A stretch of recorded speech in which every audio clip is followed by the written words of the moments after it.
Hello, podcast lovers. Thank you so much for tuning back in. I'm your host, Žana. And today it's such a wonderful, amazing time because I have this most amazing, incredible human being that agreed to be a guest on my podcast. I know his team reached out to me to ask if we can collaborate, and I was so excited. So, first of all, Kelsey, thank you so much for being here. It's such a pleasure to really have you on here, and thank you so much for taking the time. Thank Hello. you. I appreciate the opportunity. Absolutely. So, when we first had our initial conversation, I was so privileged to find out so many amazing things out about you. And one of the things that I was completely blown away was the fact that you very late on in life only learned how to write and read completely correctly. And yet you still managed to get yourself through high school. Would you mind, please, sharing the story again with me? Because it was really fascinating. I must admit, I've never heard such story before. That's Yeah, why it was very fascinating to me. But please share one more time, if you don't mind, no where problem. everything started for you. So for me, being an at-risk youth, living in a home environment with no supervision, my mom was on drugs. I was the youngest of five. So throughout my school years, no one ever attended any meetings or checked on me. So the supervision with doing schoolwork and following up, see how my progress was, it went unnoticed. So just growing up through middle school, high school, elementary, I struggled academically and I got further behind and further behind.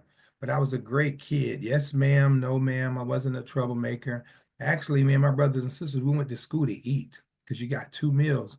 We had free breakfast and we had free lunch. So we pretty much was good kids. We just didn't have no supervision and no direction. So just growing up, I struggled academically because no one was there to supervise me outside of going to school.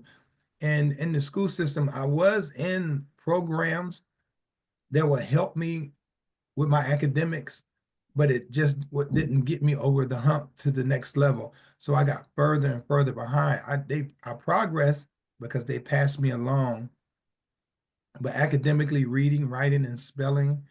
So at the age of 19, I tried to join the military, Mm, and I went to the recruiter station in Raleigh, North Carolina, and I played sports. So because I could not read, write, and spell, I used my gifts and academically. So I used my body, to perform and, excel. So I played mhm. basketball, football, and baseball. So, you know, even in school, my grades, I think I was pretty much given my grades because I was a good athlete. So when I Yeah. graduated and I went to the recruiter station, he asked me, he said, whose report card is this? He said, whose diploma is this? I said, that's my diploma. He's like, it has your name on it, but whose diploma is it? I said, it's my diploma. He says, can you read, write, and spell? I was like, no. He said, how'd you graduate? I said, I went to school to eat. I was a good kid. Yes, ma'am. Yes, sir. And then he says, well, I'm gonna take you back to Fayetteville because your scores are so low, I can't even put you in the military. Academic, Mm. physically, you passed the physical. I said, I don't want to go back to Fayetteville. He was like, why? I said, because everyone in my home either sell drugs or they do drugs, and I don't want to go back to their environment. So he looked me up and down and he said, I'm gonna help you save your life. And 3 days later, I was on a flight going to Fort Sill, Oklahoma. I Mm. went to learn how to drive tanks and ammo carriers. Driving a tank, you just learn how to drive. You get in it. It was very easy. It was more physical than academically. So I just drove tanks and I was an ammo carrier. So when I got to my first duty station in Germany, it was my first duty station. When I got there, they gave me a packet. They was like, here, fill this packet out. It was a packet of, your emergency contact. So when I got the packet, I told them I can't fill this out, I can't read, write, and spell. They was like, really? I was like, yeah. So they got my first sergeant. My first sergeant came in, they told him I couldn't read and write and spell. He took me to his office and we just had a conversation where I was from. He asked me, about my upbringing.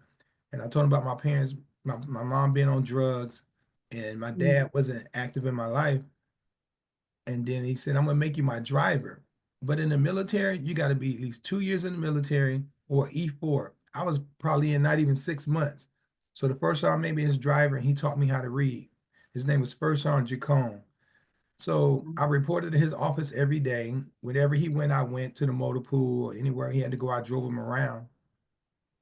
So one day I asked him, I said, First Sergeant, about 6 months later, I said, First Sergeant, what made you help me? Why did you want to help me? He said, I seen a lot of potential. And he said, I came from Mexico. Me and my brother and my mom and dad, we walked from Mexico as a kid. I was a kid. And he said he grew up without his father. His father was killed when he got to the US. He got a job. The lawnmowers that cut the highway? His dad was Mm-hmm. driving one of those and it flipped over and killed him. So he grew up without his father. He had 4 daughters and he was married. He never had a son. He told me he seen a lot of potential in me and he taught me how to read. I wasn't proficient like for my grade level as an adult, but I just continued my education. I met my wife. She helped me along. I ended up raising my GT score and I retook the ASVAB, changed my job. Then I started going to college. I ended up getting my degree in psychology. Ended up opening up some group homes for at-risk youth. Wow. Oh my God. Like it makes me want to cry, honestly. Thank It's you. such a fascinating, amazing, crazy story because the first thing that I really want to say is how blessed are we to have such a great God? Like Yes, it's absolutely. so amazing how he orchestrate all those people and situations in your life around tragic moments. I'm sure it was not easy for you to not have a caring and loving mom that your Yes. wife most likely is today to your children. When you probably Mhm. see her, maybe sometimes you even think to yourself, oh, it would be nice if I would have had that too, but luckily your Yes. children do. But even despite of all of that, it's amazing the resilience that you kind of like birthed out of you, literally, Mhm. to really not only to break a generational curse that you had seen not only in your own family but in your neighborhood, in your environment, where nothing else probably in your world was presented to you other than that, but to just mentally make a choice with at so young age to decide for oneself, this is definitely not something I want to be a part of or I will be part of, and to kind of keep going even when you stumbled or when you fell. I know Yes. from my own life, it's really challenging when we get to those situations where we seem like, oh my God, reality seems so messed up, but my mind, my faith is telling me I can, and then I will. Yeah. But it's not easy. It always sounds so easy now when we have these amazing stories looking back, but going through it, going through the hurricane and the storm is the worst Mhm. part one can experience. So for that, I want to speak out my utmost respect to you Oh, thank that you. I think it's really fantastic because I already know what you all accomplished, which I'm so excited to get to, which is even more cooler, your story, Yes. how it really started. So, like you said, it wasn't easy, but as Mm, I started my progress to learn how to read and write, I had to mhm. repeat whatever I read at least 3 to 4 times, no matter what it was, even in college or just starting out, whether it's at work or at home. And when I was going to college, I had to read things 3 and 4 times, and that built patience because Right. I had when I went to study, whether I was taking a test or I was whatever I was doing when it comes to academics, I went over it several times. That built my patience. So now at work or through my life when I'm dealing with people, they always say you have so much patience. But that was because academically I had to go over things several times. So when Mhm. people study and they breeze through, they read through it or they hear it and they can take notes and jot things down. For me, I had to hear it several times. I had to go back and go over my notes several times. So it built patience, which Right. allowed me to build other traits that helped me be successful. It made me Yeah, and it's it made me a better listener. It made me better attention to detail. I go over things several times, So academically, I'm on level. I started my master's years ago, but I'm on level academically for an adult reading, writing, and spelling. But getting to where I needed to be, it right. took a while, and it took a lot of patience. Yeah. And I mean, it's fascinating because I feel like those kind of traits, I feel like personally, they come automatically once you really decide who you belong to, you Yes. know? Versus when we stumble and we walk around and we're not quite sure, are we fitting in here? Are we in this? Because, I grew up, I was baptized Catholic, but, Okay. I didn't identify myself as such. I feel like I'm a child of God and my spirituality is love. Right. And so Right. for me, really, it Understand that. doesn't matter what you are, where you come from, or whatever. For me, it really matters that all of the religions that are out there, Hmm. all of them have so many beautiful things and aspects to them that, once we really find where we belong, things like that can get easier and nothing seems anymore as crazy, even though it really is crazy. So, but Right. yeah, I mean, it's so amazing how all of this kind of came along because I know it's your Hmm. own personal clothing line, but it's funny how the circle actually closed, where you at the beginning unintentionally told yourself I can, but then the Yes. circle came full circle with now the branding and clothing line I can, which by the way, I told you my favorite outfit is the camouflage. I'm Oh yeah. obsessed. It's so beautiful. When Thank I you. first went through your collection, I couldn't really Mhm. decide because there's many things, but that one stood out for me. That suit, that trainer, it's wonderful. Appreciate Yeah. that.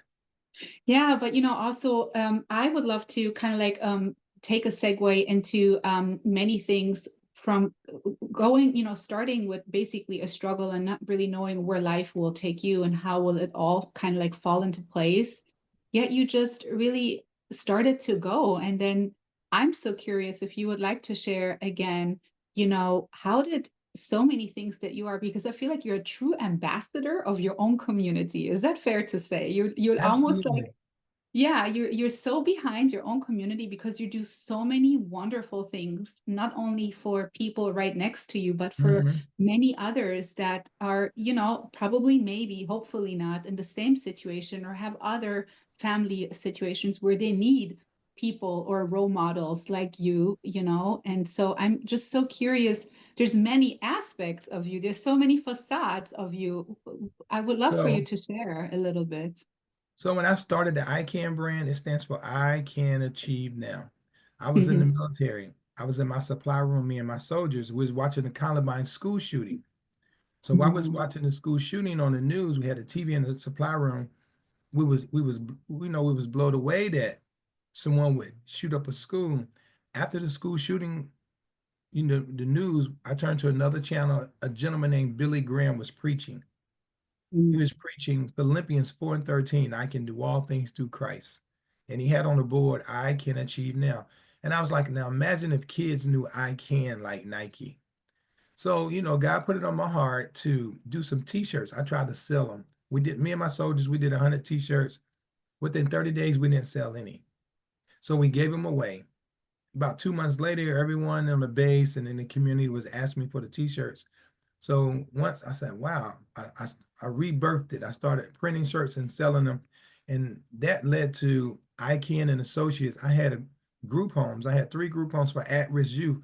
I was an at-risk youth. My wife herself was an at-risk youth because when I met my wife, her parents also was battling substance abuse. Wow. So we had that in common. And she Mhm. wanted to start some group homes. So we started group homes. We had 3 group homes in 3 different cities. And we did Mhm. group homes from like 2000 to 2011. In 2010, we opened up a foster care agency where we contract with Department of Health and Human Services. We license parents to be, we license people to be foster parents, and then we place kids with them that's come through the system. So we had group Wow. homes and we had foster care. And through the years, my wife said she ended up becoming, since she was at risk youth, she became a therapist. I got my degree in psychology. So we had group homes, we got a foster care agency. And then one thing led to another. I was still doing the clothing company, traveling around the country, going to different buyers and different stores and different trade shows selling the ICANN brand. And throughout the years, we just end up opening up a construction company. So me and my wife, we own a construction company and we build residential homes. We are contractor for FEMA. So when storms come and houses get damaged or demolished, we demo and rebuild them or rehab them for FEMA. And in the interim of that, I end up owning 16 homes of my own. So I buy homes and I rent them out. So I'm a Mm, property manager. I mm, build homes with the construction company. And my daughter had an idea. She wanted to drive box trucks. And I didn't really want her on the highway driving box trucks. So we got 4 Sprinter vans. So I own the trucking company where I run Sprinter vans from the East Coast up and down the East Coast, a little bit of the Midwest. And so, mm, you know, we in multiple things. And then I went to professional development. Throughout the years, I tell people, if you don't deal with your issues now, they will revisit you later. So I started having some issues mentally where I end up in committing myself to an IOP, mhm, intensive outpatient therapy. It was a facility where instead of being in an institution, I would go every day. I would go from Monday to Friday, to Monday through Thursday. I would report there on at 9 and I would leave at 5. mm, I seen a therapist every day for 1 hour. I seen a psychiatrist every day for 15 to 30 minutes. And I was in a class in a group with other adults that was dealing with different issues, substance abuse, mental health, abandonment, any issue that you was dealing with that brought you there. We was all in a group and we would resource out every day to a therapist for 1 hour, to the psychiatrist. And they actually trained and taught us how to deal with issues just like they did. So mm. I did that from April until August 1st, Monday through Thursday, from April to August 1st. And it really helped me. It taught me so much about myself, about life, how to deal with people, how to read people, how to understand Yeah. the things that you go through in life. And Right. I tell people, we always tune up our body in the gym, we tune up our car, our refrigerator, we tune up our appliances, but we don't never tune up our mind. We never tune up our mental health. We just go through life. So if you're dealing with something on Monday, you don't deal with it, it's still there Tuesday. If you don't deal with Monday and Tuesday, it's going to be there Wednesday, all the way through Thursday and Friday. So if you don't deal with your issues, they just keep piling up. And one day Right. they will come and revisit you. So because my Mm, parents wasn't active in my life, my mom was always on drugs my entire life. I know my dad, but I didn't have a relationship with him like a father-son relationship. I dealt with a lot of abandonment issues, and those issues mm. led to other issues on how to build relationships, retain relationships. I never Right. wanted, I never did drugs or tried drugs because my brother and sisters, we all agreed that was the downfall of our nucleus of having, you know, a family unit. So Right. I never did drugs. I just dealt with mental abandonment, mental anxiety, you know, depression, until I end up as an adult going to a facility because I never Yeah. dealt with my issues. I just went through life, enjoying life, dealing with things, blowing them off or brushing them off until one day it just everything just came and visited me all at one time. And then Yeah, it just kind of sounded like it all caved into you, like it just all came back all at yes, once because it's, when we tend to just masquerade and mask and put our mask on our strong self to be mhm, like, I can, I can do this. It's no big deal, whatever, whatever, but really internally we know. And I think that's really what's so interesting that fundamentally internally in us, we do know that something is off. It's just either yes, that that ego part, that human ego part, so often is not allowing one to really be so vulnerable, first of all, with yourself, let alone just saying it out loud like you're doing, because that's not only courageous, but that's on another level of being courageous, in all honesty. Because yes, if somebody of your caliber, of your success, of your persona in general, to your community, who you probably are, I'm pretty sure when you walk down the street, there's always somebody like, hey, what's up? Hey, mhm, like knowing you. And even on such level, being noticeable, being sort of in a limelight, even to put yourself out there and to really speak on these things, it just really yes, shows that is not really about success at all. Success really is to just be honest and transparent and really speak on the things that do matter in the end, because in the end, it will not matter how much money we made and how much mhm, zeros we collected. It will matter what our legacy will be, what people, our family, our children, our friends, our neighbors, their children, their friends, their neighbors will fundamentally get away with what we're trying to build. And I think, for you to really put yourself in such position is, is remarkable. Like it, I'm happy Yes, for you, but I'm also truly honestly happy for your wife, because I know sometimes, these kind of situations, they don't affect always one person, they that tend is to affect, correct. your Everyone. whole tribe. And so I'm happy for your family that you, I mean, you destroy generational curse in Absolutely. I'm not even overcame it, but you destroyed it. I'm gonna tell you how decisions that you make as a young adult, as a child, and as an adult, how it Mhm. affects the dynamics of your future. And I'm a speaker, I'm a professional speaker. I go out and speak to youth and kids and adults. I do professional development. But I felt sorry for myself. Mm. And I explained to people it's okay to feel sorry for yourself. And they Yeah. like, what do you mean? If you see someone, if they have one leg or no arms or they're in a bad situation, you say, wow, I feel sorry for them. I want to help them, right? Why can't you feel that about yourself? Because if you see Mm. someone and you feel sorry for them, you genuinely want to help them. If you feel sorry for yourself, you genuinely want to help yourself. You don't want to stay stuck.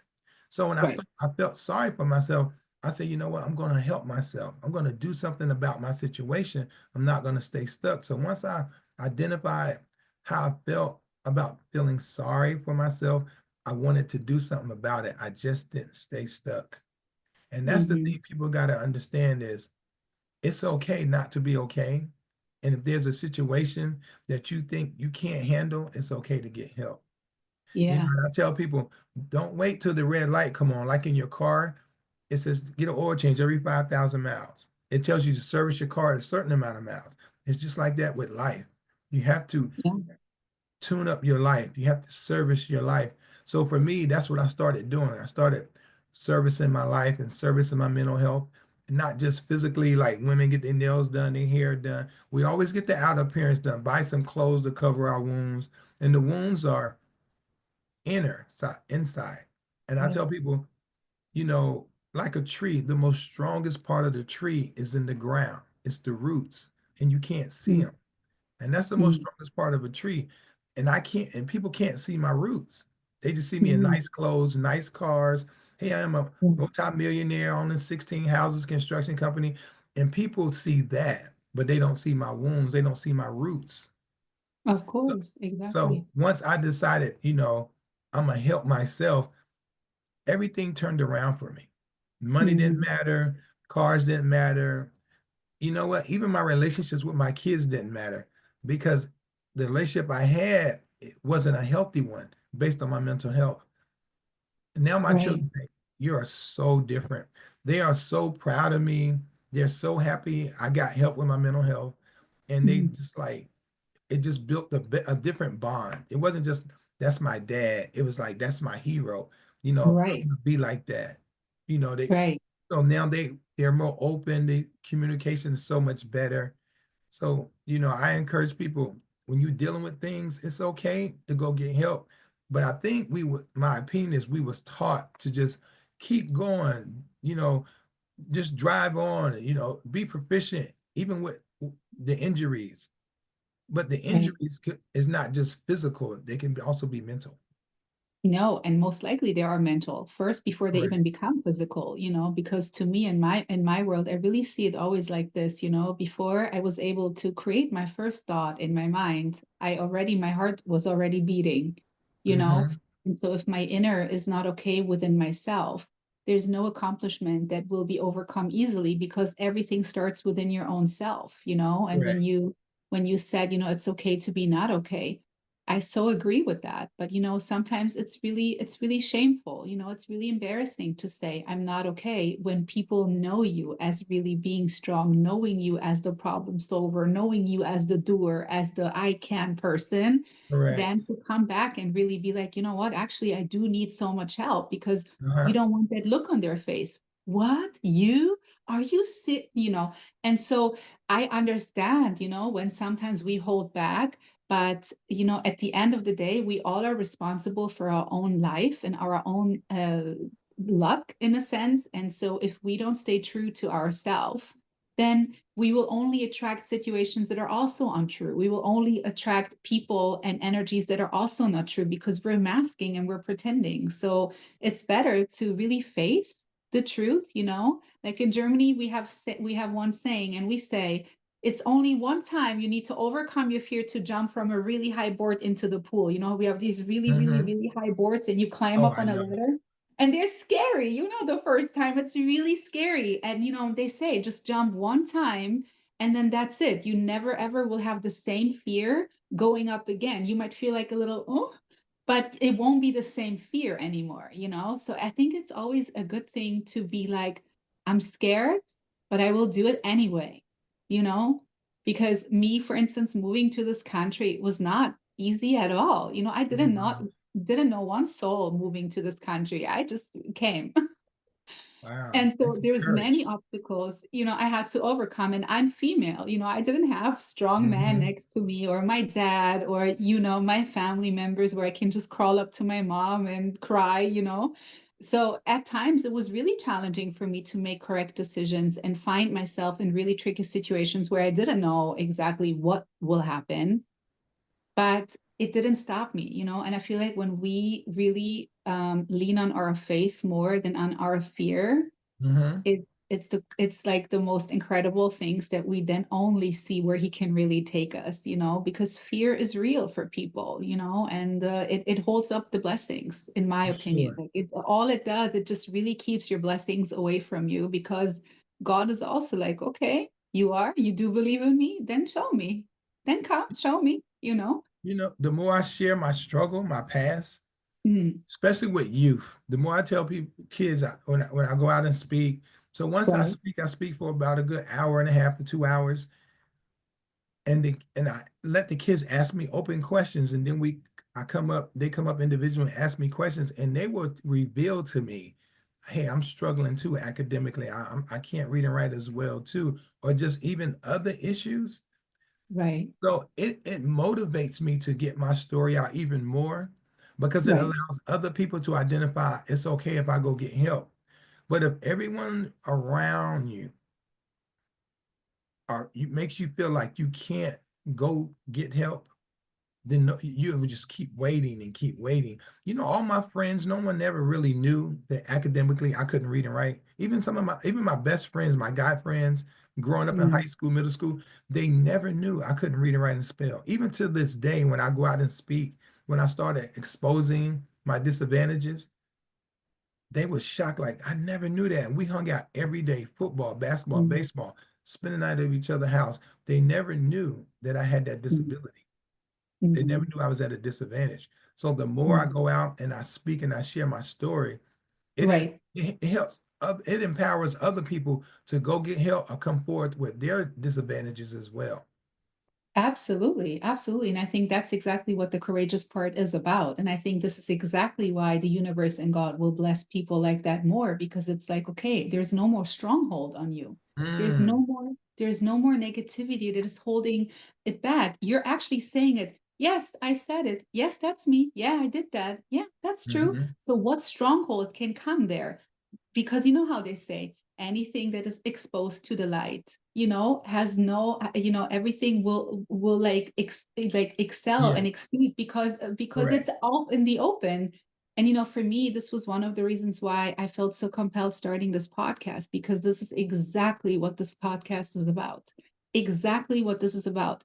Do I emphasize on great, amazing entrepreneurial spirits like yourself? And do I want to put out there? And will I put your link from everything, how people can reach you in this? Absolutely, will I do that. But was it for me really about who you really are as a person and the things that you overcame?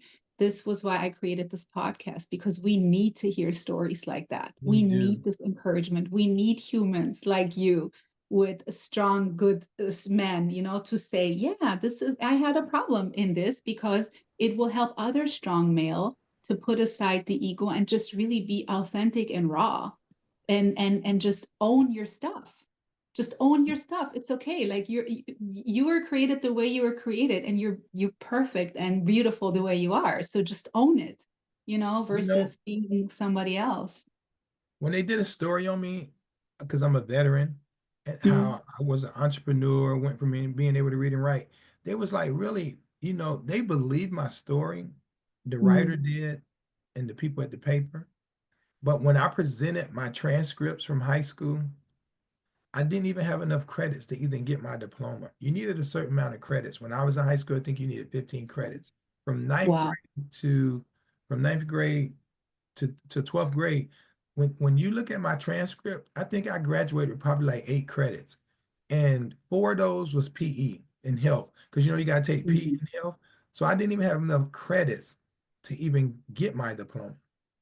Wow. And all my grades are transparent in the newspaper, and everybody was like, "Wow, he has to be telling the truth." Because when you see my English 3, it's a 0. I didn't get a credit. English 4, no credit. English 2, no credit. So I try to be so transparent because of my success, and I tell people I don't brag about I drive this car, I have this kind of money, how many houses, and I Right. tell the kids I'm not here to brag about what I have. I'm here to tell you your start is not your finish because people get stuck in where they at.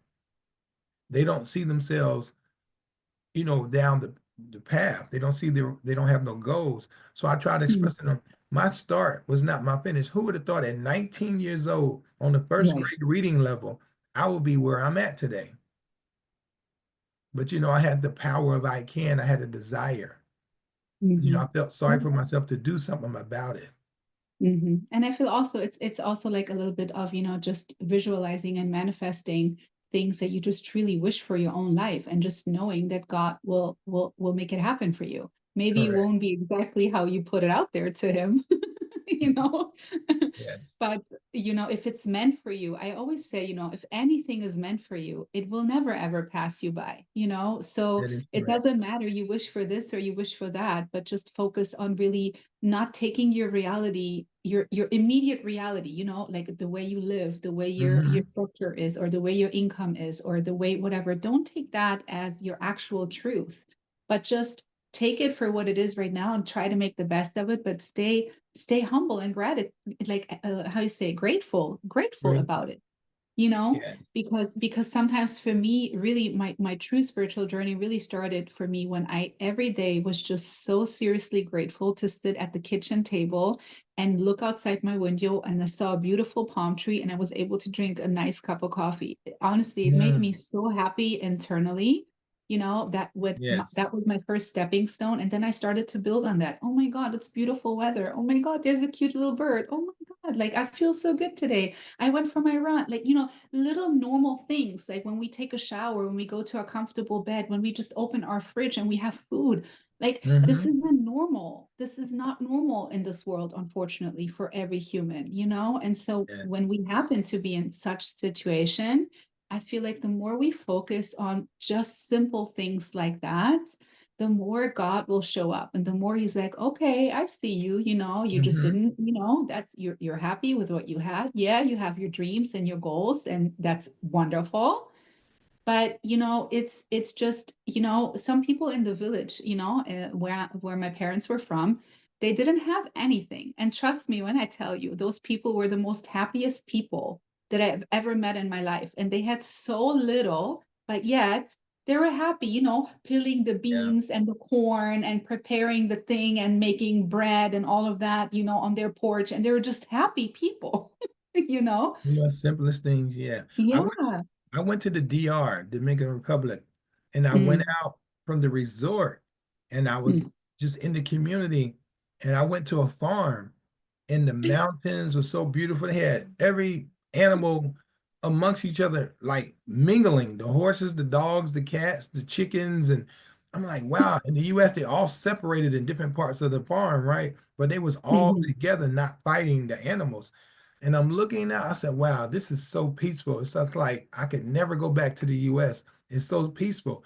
And the guys was like, they was like, really? I was like, yeah. They was like, I said, this is a simple life. It's so peaceful. They think that having all the cars, I mean, don't get me wrong, is lovely, but Right. just to enjoy both parts, it gives you a simplicity of how life is not really that complex. We have Right. And then everything we have. also, We have Mm. everything we have right here. You can literally get an acre of land and survive and plant everything you need. You know, the chickens, everything can be right here. But we strive so hard to have unrealistic things and we think we need them to make our Right. life better. And like you were saying, just having the people in your village or where you from, they had the most simplest thing and they're the most happiest people you ever seen in your life. Yeah, totally. And it's really fundamentally, I really feel like, it's really up to oneself to decide what does success really mean to you, you know? Hmm. What does really success mean to you? Because, if success really in your world means that you have to collect so and so many zeros in order for you to yourself to call Mm. yourself successful, then listen, then that's your truth, and then that's okay. You are entitled to have your own opinion. That's fine. But, for me, I feel like success really means the happiness, the internal peace that I didn't have for so many years in my life, where I remember prayers because I write all my prayers down, and I have so many prayers where I write down, just please God, give me inner peace. That's all I'm asking. I just want to feel at peace inside. And I didn't understand how to get there. I didn't understand how to gain inner peace, and more importantly, how to maintain inner peace. Because you see, it's one thing to go up on a mountain and do meditation and be zoned out, okay? But it's a whole nother when you come down from the mountain. Will you remain that peace? Because that's really the true art of being at inner calmness within your own self. And I think once we really reach that part, to me, it doesn't matter. Anything that comes is an extra asset. Anything that comes is just an extra bonus to enjoy Hmm. life, you know.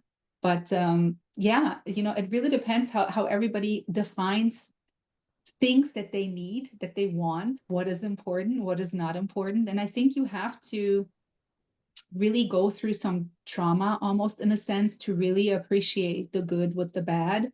Because if not, there's no comparison. Like if you were born with a golden spoon in your mouth, I sometimes I think it might be challenging like that to really understand what it means to not have that and to really build your own resilience within your own self, because that really is being successful. If Yes. you can, like I can, no matter Hmm. what, no matter what obstacles being thrown at me, I'll be good. I might fall, I might cry, I might take a break, but I'll get it together. That's fine. I'll figure it out somehow. That is so true. That is so Hmm. Yeah, but man, I'm so excited. I'm so excited. I was honestly, the minute you guys reached out to me, I was so ecstatic to have you on here because I think, it's yeah, we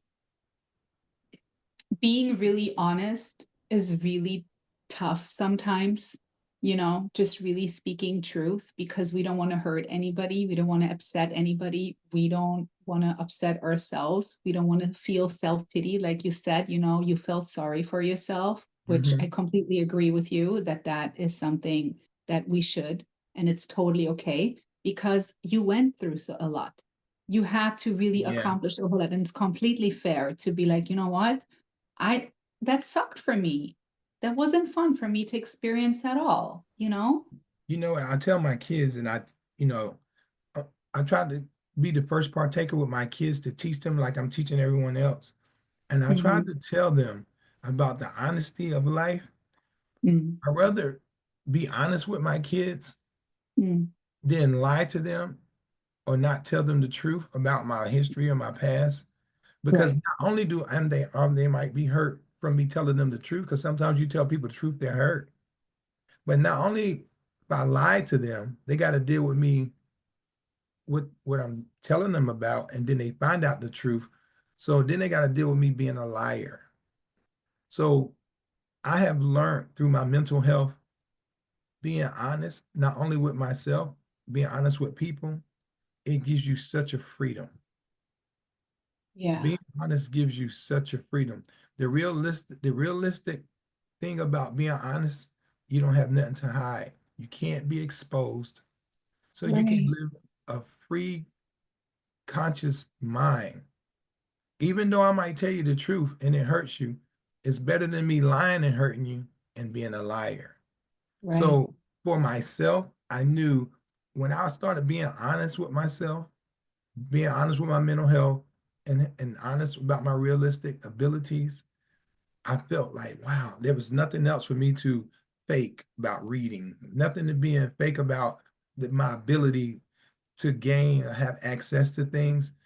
The Right. honesty freed me up. Yeah, exactly. Exactly. It's almost like a relief.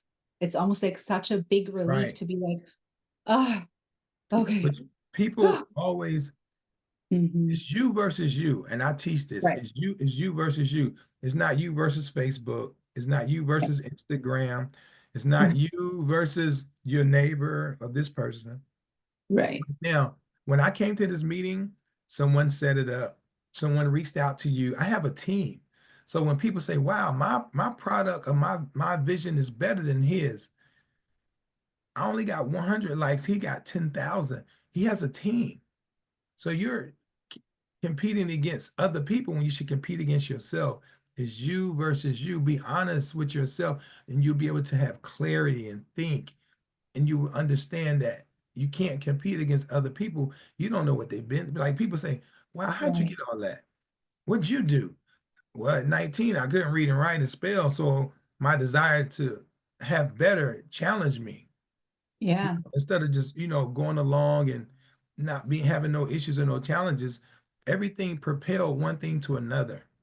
Right. And sometimes I feel like people don't really see, we have to walk a hard walk to Hmm. get here, like there's a lot of challenges that people don't know about when they, like you said in this conversation, all they see is the actual moment in this time, but they have no access to the actual story. They have no access to the actual happenings that really went down, the challenges that were overcome, the tears that were cried, the heartache that had to be fixed, the wounds that were open, needing fixing and healing, the time that was invested in Yeah. oneself A to lot of really people get die. better.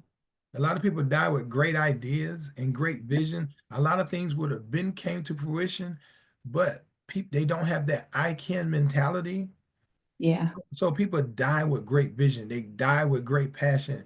They die with great ideas because they don't challenge themselves. Can you imagine if I'd have just, I Mm. mean, what would I be if I could not read, write, and spell right now? Right. What do you think my life would be? Yeah. Literally, how would I get a job? How would I perform? So I challenge myself, and and I tell kids, you have got to be your biggest cheerleader. You have to cheer yourself on, because if you don't, whatever's inside of you, your gifts and your talents, they'll never come out of you. Hmm. And that's why I'm also so grateful that you have these organizations that really just plant seeds in these Hmm. young children in their minds, that where nobody else in their circle is saying you can and you're beautiful and you will succeed. Just alone saying that one time to one person can change their life forever, because they will remember, and you planting these seeds.